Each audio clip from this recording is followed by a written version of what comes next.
Assalamu alaikum, ladies. So anyway, I'm Maryam and I am the owner of this group, Alhamdulillah.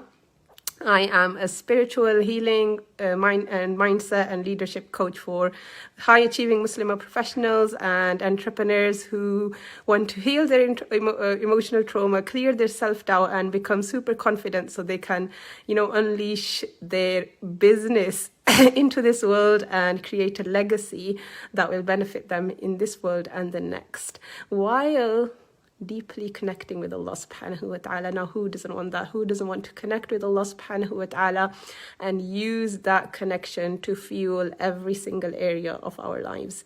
If you don't want that, then you're probably in the wrong group. So alhamdulillah, the unique thing about me and my coaching is that I'm not just a business coach. I'm not just a healing coach. I am super passionate about helping sisters improve every single area of their life. And it's my mission to, my mission in life, which I have written somewhere and I will maybe share with you one day, is to attain intimacy with the divine, attain intimacy with Allah subhanahu wa ta'ala that inspires me to excellence in every area of my life. And through that, helps me to inspire others to their own excellence in their lives as well. So, if you resonate with that, I'm so happy to have you here. And why am I here making this a video? So I thought I'll hop on and give you a little top tip if you're a coach or a business owner, service-based business owner trying to sell your products and not getting very far. So I've posted before a few times about ideal clients and how you need to be super clear about who your ideal client is and how you serve them and who they are. So I'm just going to give you a few questions which are actually from module 1 of my business course. So this is stuff that I only tend to share with my clients normally, but here they are for you. So one of the things that you need to know is what your clients' pain points are and what their pleasure points are. So if you're not familiar with those terms, then firstly, if you don't know this already, you cannot work with everyone. Everyone cannot be your ideal client. No way. Everyone is not your ideal client. You have to be super, super, super specific about who your ideal client is. And simply saying something like, oh, I help women in broken marriages heal their marriage is not sufficient. You need to be even more clearer than that. How old is your ideal client? What do they love to do? What do they hate doing? What are their challenges? What are they wishing for? So, and there's in my workbook in my business course, there are so many questions to help you get to know your ideal client. But one of the things that you definitely need to know is what are their pain points and what are their pleasure points. So pain points are challenges that the client's facing, things that they worry about, that they stress about, problems in their life that they want a solution to. So what is it? Is it so for example, if you're a healing coach, it could be that your client is really struggling with emotional pain. Maybe they're grieving a loss, or they haven't got any confidence, or they're really struggling to get people in their family to respect them and maybe one of their struggles is to set boundaries. So basically pain points are things that are very painful for a client. And there are problems that they're trying to solve actively in their life. And they're probably things that keep them awake at night and they're wondering what to do about them. So for example, for me, in my business coaching, my clients' pain points are that they are on social media all the time, posting and creating content, but not getting much engagement. Or even if they do get engagement, they're not getting anyone asking them for coaching. So they're really struggling because they're hustling, trying to work so hard, but not getting anywhere. They're trying to, sell to clients and they're getting no as an answer. Another pain point is that when they do make an offer to clients, the clients just come back and say they can't afford it. And the people who do come to them, they don't want to pay the fees. And as a result, they're working with these low-end clients who are not a pleasure to work with and are not really getting the results that they could actually achieve. Also, another pain point for my clients is they're new coaches who are trying to, get their first client, and it's so frustrating because they've been in business for so long. They've already invested so much money in courses, in coaches and everything, and they still haven't got anywhere. So that's another pain point. So like that. So you have to, and I can tell you so many more, but you have to know your client's pain points. So whatever coaching it is that you do, you need to be super clear on your client's pain points. What are the problems that they are thinking about all the time, struggling with and trying to find a solution to? And number two, you need to know their pleasure points. So pleasure points are where a client wants to get to. What do they want to achieve?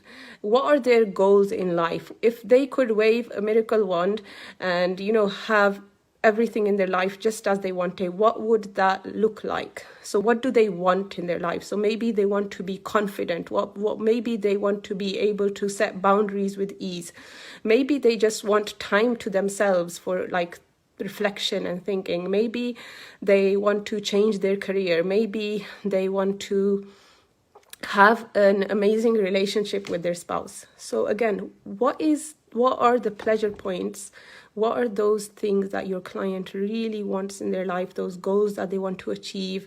So it's like you are, and basically your job is to take them from where they are. So in other words, from their hell to their heaven. So from their place of struggle and challenges and problems to their place of joy and happiness and having achieved all their goals. So you need to know that as a coach when you're trying to take your clients on that journey. Even if you're not a coach, let's say you're like a graphic designer and you work with coaches, you need to know what your client is struggling with. So maybe their struggle is that they just can't create images, they're not very artistic, or maybe they're just overwhelmed with all the work they have to do and they need someone else to manage that part of their work, or maybe they're just a tech phobic and they can't work with all these software, so they need help with that. And maybe their pleasure point would be to have no stress about creating graphics, not have to worry about making their workbooks, and actually have that all sorted for them, have someone reliable that they can trust to create good designs which are on brand, so they can then focus on their own work and actually do the coaching.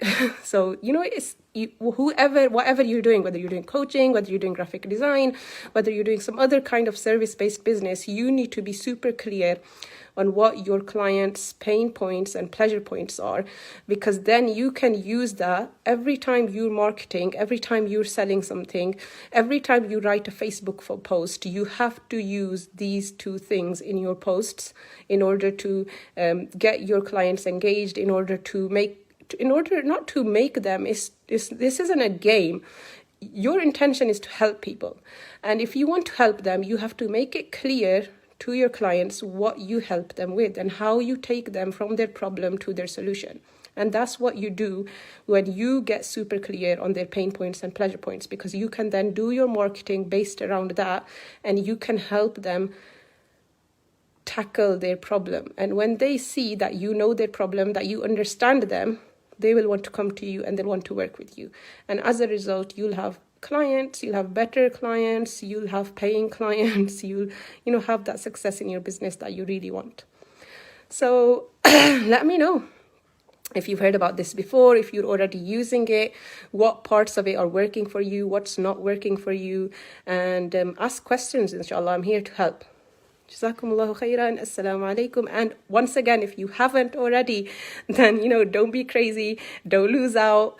This is really, honestly, when I was doing my business, starting my business back in 2016, I would have wished for this. I would have, died to have an opportunity like this, because what I found was that there was a lot of coaches out there. I actually ended up working with non-Muslim business coaches, but then there was a bit of a mismatch of values. So there were certain things I had to do myself. I had to what is the spiritual way of doing this? What is the Quran and Sunnah way of doing business? What could I add here? So I had to do all that research and reading myself. I had to go and work with neuroscience, do some neuroscience courses and do so many different things so that I could then do my coaching and learn coaching skills separately to my business coaching course. And what I'm doing here for you is I've brought all of that together. I've literally spent, without any exaggeration, more than £100,000 learning all this stuff. Literally, probably much more than that. Definitely more than 100K learning this stuff. And I have combined it all for you, which meets the needs of a Muslim entrepreneur Muslim entrepreneurial sister who wants to maintain her own values and really connect with Allah subhanahu wa ta'ala, while also being the best coach and the best businesswoman out there and make that money in her business. So jazakumullahu khairan. Assalamu alaikum wa rahmatullahi wa barakatuh.